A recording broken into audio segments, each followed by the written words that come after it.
부동산 PF 대출 결국은 대형 폭발이 일어나고 말았네요. 도급순위 16위죠. 태형건설이. 이 태형건설이 워크아웃에 들어간다는 이야기가 나옵니다. 이번 주 중에 최소한 워크아웃을 신청하지 않겠느냐 이런 이야기까지 나오고요. 매일경제가 보도한 것을 보면 말입니다.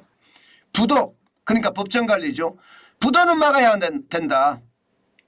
태형건설에 딸려있는 식구들이 워낙 많으니까 부도는 막아야 된다. 워크아웃을 가는 게 최선이라는 판단 아래 채권단과 계속 조율하고 있다. 태형건설 관계자가 이야기했다고 보도를 했습니다. 이 내용을 보면 말입니다. 결국 말입니다. 부동산 PF 대출이 사단을 일으켰다. 저는 그렇게 생각합니다.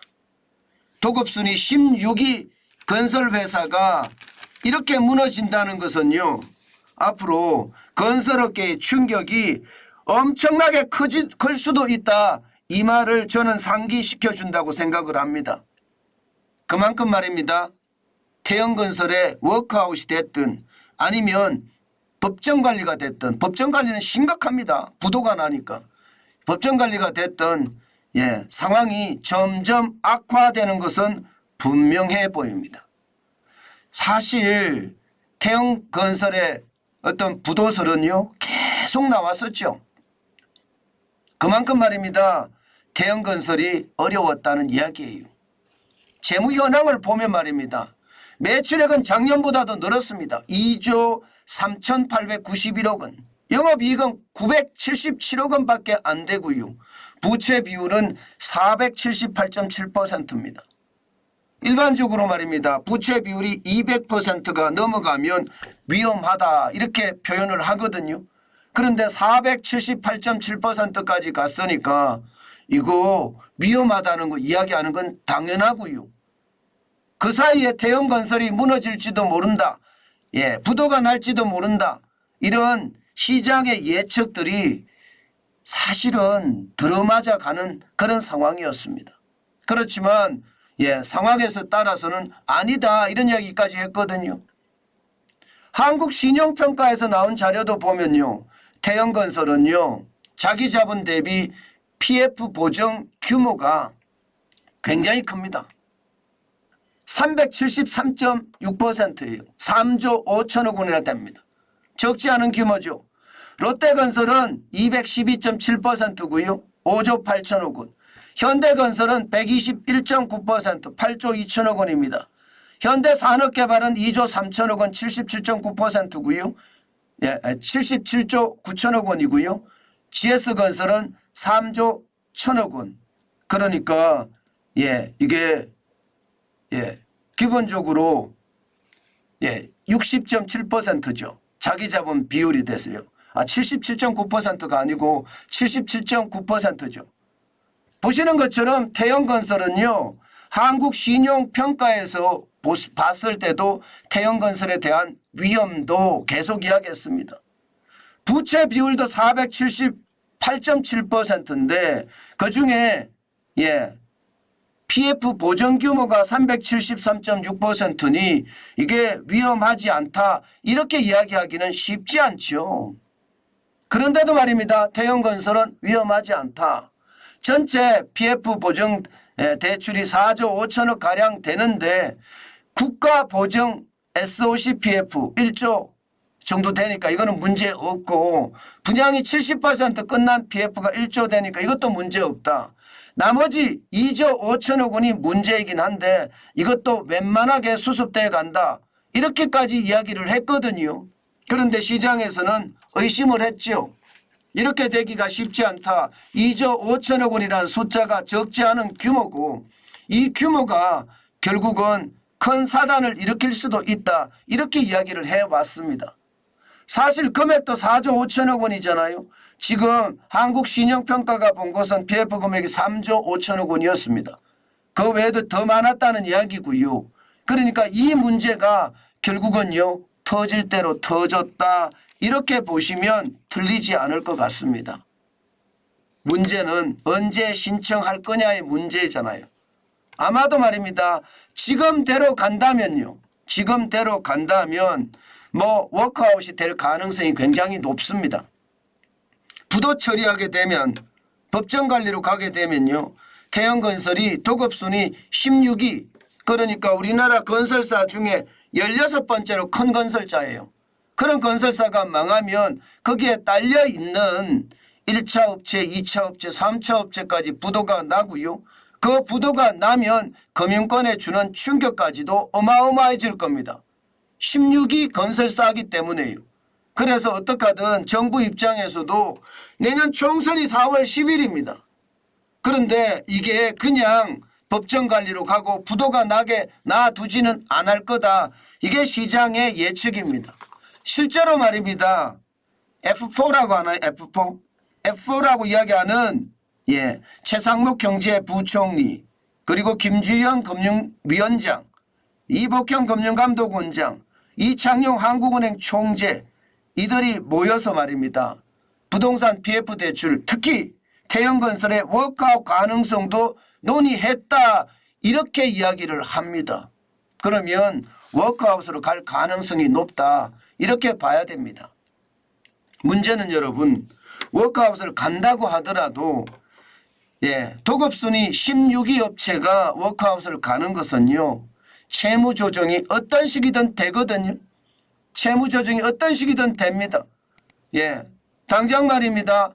법정 관리로 가는 것보다가 워크아웃으로 가는 게 훨씬 좋다고 이야기를 하지만 지금 기본적으로 돈을 투자한 은행들 75%가 동의를 하면 워크아웃으로 가거든요. 워크아웃으로 간다고 하더라도요, 아마도 어떤 식이든 채무 조정을 할 겁니다. 워크아웃이라는 자체가 기업 재무 구조 개선 작업이잖아요. 기업의 재무를 이게 개선하는 작업이기 때문에 결국은 채무 조정이 될 거고요. 거기에 대한 충격이 앞으로 얼마나 커질 것인가 우리가 두고 봐야 됩니다. 그만큼 충격적인 상황이 저는 올 수도 있다고 봅니다.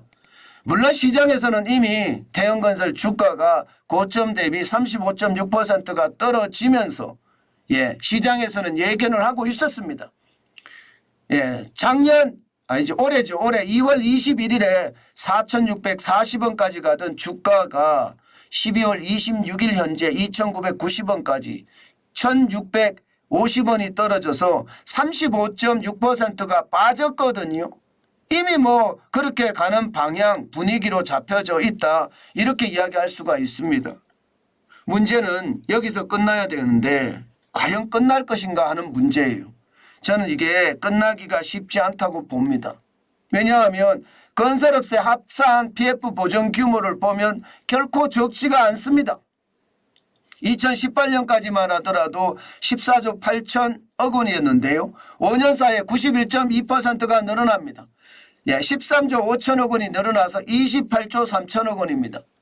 그러면 도급순위 16위 태영건설이 무너질 정도면 다른 건설사들은 괜찮을까요? 이게 쉽지 않다는 게 시장의 예측이에요. 안 그래도 말입니다. 건설사들이 굉장히 빨리 망하고 있는 것도 사실이거든요. 급격하다, 이런 말까지 나올 정도로 건설회사들의 상황은 굉장히 어려워지고 있는 것, 모두가 다 아는 사실입니다. 그만큼 말입니다. 업체의 폐업은 심각하다, 이렇게 이야기할 수가 있거든요. 그러면 말입니다. 이게 폐업이 많아지면, 지금처럼 이대로 계속 가면 건설업체들이 망하는 것은 진짜 많거든요. 여러분도 아시겠지만 지금 2023년 1월에서 11월까지만 보더라도 종합건설회사가 366개나 망했습니다. 이것은 말입니다. 전년 대비해서 71.0%가 늘어난 숫자예요. 굉장히 많이 늘어나죠. 전문건설업체까지 합치면 2,095개고요. 이대로 가면 12월 말까지 가면요 2,300개가 넘을 거라는 게 시장의 예측입니다. 자, 이렇게 했을 때 부동산 PF 규모도 크지요. 건설사들도 줄줄이 망하지요. 그러면 제2금융권 괜찮을까요? 저는 제2금융권이 괜찮지 않다의 한 표입니다. 당장 말입니다. 제1금융권이라고 하는 은행은 44조 2천억 원이고 연체율도 거의 없기 때문에 뭐 안전하다 이야기할 수 있습니다. 그러나 여신 전문기관 캐피탈도 이미 문제다 이렇게 나오고 있죠. 저축은행도 문제다 이렇게 나오고 있고요. 특히 여신 전문기관이 지금 캐피탈하고 신용카드가 너무 많습니다. 26조나 되니까요. 저축은행 9조 8천억 원, 상호금융은 4조 7천억 원, 증권사도 6조 3천억 원이지만 캐피탈사가 너무나 많아요. 이거를 극복하기가 쉽지 않고요. 캐피탈사가 하나 망한다, 무너진다 이러면요. 이게 건설업체의 어떤 줄폐업에 이어서 제2금융권의 줄도산? 줄도산까지도 계속 갈 수 있다는 것. 여러분 지표로도 보입니다. 그래서 겁이 나는 거예요. 언제 어느 때 이렇게 폭발할지도 모른다는 생각을 하니까 두렵다는 생각이 당연히 듭니다. 저는 여러분 시장에서 이야기하는 것처럼 총선 후에 굉장히 큰 위기가 올 거다 이런 얘기가 진짜 많잖아요. 실제로 말입니다. 총선 내년 4월 10일에 모든 일정을 맞춰두고요. 그 이후에 일어날 일은 진짜 아무도 모릅니다. 지금 이대로라면 생각했던 것보다가 충격이 될 수도 있겠다. 그런 것 당연히 생각할 수 있다고 봅니다. 때문에 여러분 우리는 항상 마음의 준비가 돼 있어야 됩니다. 언제 어느 때 어떤 일이 벌어질지 모르기 때문에요. 단순하게 시장을 접근하다가는요. 오히려 낭패를 당할 수도 있다는 것 여러분 반드시 말입니다. 염두에 두셔야 됩니다. 이것을 염두에 두시지 않고요. 그럴 일이 있겠어? 안일하게 생각했다가는요. 저는 어떤 일이 벌어질지도 모른다고 봅니다. 그만큼 상황이 악화되고 있다. 저는 그렇게 결론 내리겠습니다. 아마도 말입니다. 총선 가기 전에 어떤 식의 구조조정이든 저는 구조조정이 일어나지 않을까. 그렇게 최소한의 구조조정은 일어날 거다고 보고요. 그 최소한의 구조조정이 태형건설로 끝났으면 좋겠다지만 이게 끝나지 않고 다른 대형건설사로 번지면 더 상황은 참혹하게 될 가능성 높아진다. 이렇게 저는 결론을 내겠습니다.